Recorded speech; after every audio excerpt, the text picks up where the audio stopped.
Hey everyone, it's Nick with Gold Coast Flooring, and today I'm going to take you on one of my carpet cleaning jobs and show you how I do it. So the first thing I'll do if I don't have to vacuum is I'll get my solution hose, which is on my shoulder, my carpet rake and my wand, and I'll head inside. I'll take it to the farthest point that I'm working in the house and I'll unroll it to the van. And I'll bring in part of my vacuum hose, but not put it on the carpet because I still need to pre-spray. Now I have my water hooked up to whatever water faucet I need to hook up to. Time to mix up my pre-spray. So on most of my jobs, if not all of them, I'll use Dynachem or Cobb's Power Max powder. And the carpet wasn't really that bad in there, so I'm only going to use about 3 scoops and just fill my hydroforce all the way up with water. And that will be plenty to do the carpet. And I also have some tile and grout cleaning to do too.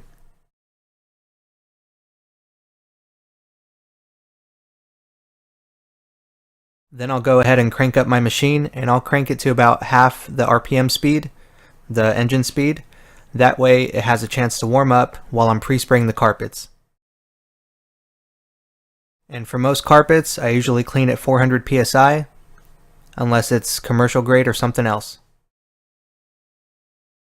So then I'll start to fill up my hydroforce, and I'll use the water, I'll kind of spray it around inside just to kind of break up the powder. It never really clumps up, but just for peace of mind, I guess. And I'll just fill up my hydroforce all the way.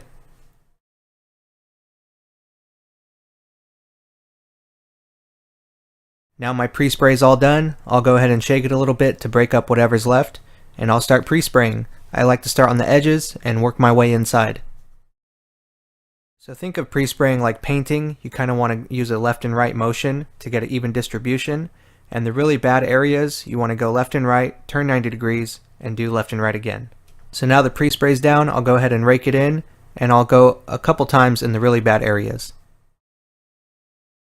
Now the carpet's been pre-sprayed, it's been raked in, and think of it like if you had a really caked on lasagna dish, and you soaked it in water and dish soap, and now you can just kind of gently scrape off that baked on lasagna. That's pretty much what we're doing. The soil has been suspended, and now we can just clean all the dirt off of the carpet fiber. Hopefully that wasn't too difficult to understand with my lasagna analogy. Carpet cleaning is actually very simple to do once you know the process and what chemistry to use. But this is pretty much how I get the vacuum in. I have another video on it, but once it's coiled up like that, it's pretty easy to work with. Of course, the one time I have it on camera, it starts giving me problems, but once that's done, we can go ahead and hook up the vacuum outside and get ready to clean.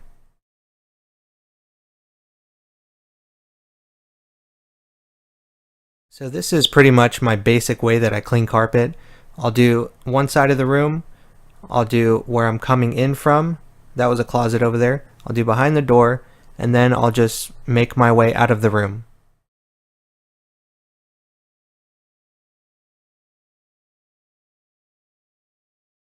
So here you can see that this is the carpet underneath the bed. It's pretty much brand new. And over here, this is carpet that's been used for years, and it's really worn out. And you can see the big difference between new and used carpet there.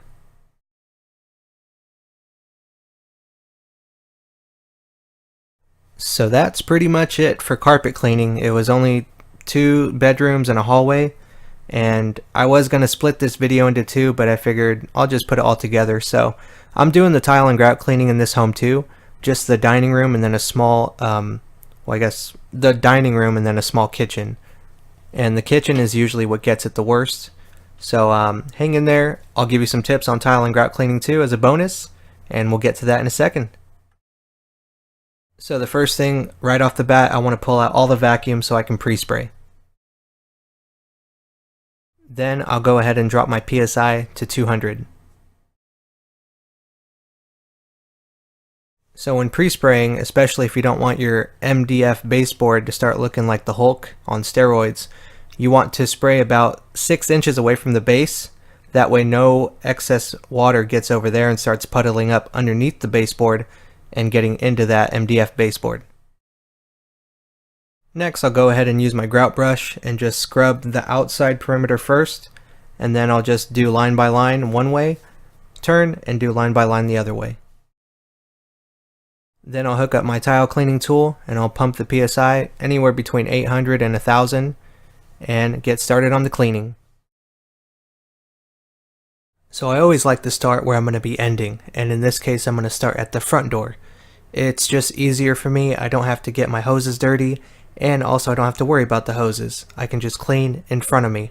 And the way I clean tile and grout is kind of the opposite of carpet cleaning. I work my way into the room, and then I'll do kind of line by line and finish the room off.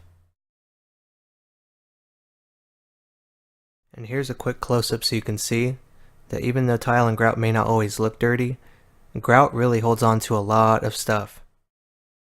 And there are some areas that can't reach with the SX12, which is the tile tool I'm using. A lot of other cleaners, they'll have different tools for this kind of thing, but I found that after cleaning, it's real easy just to get a towel, a microfiber towel, and just clean up the areas that you miss with the SX12 tile tool. And this is what I was talking about. You never want to raise your tile tool and spray the baseboard, because you're going to ruin someone's baseboard and you're going to be paying probably more than the job is worth to replace the baseboard. So it's always better just to take your time, because they don't make things like they used to.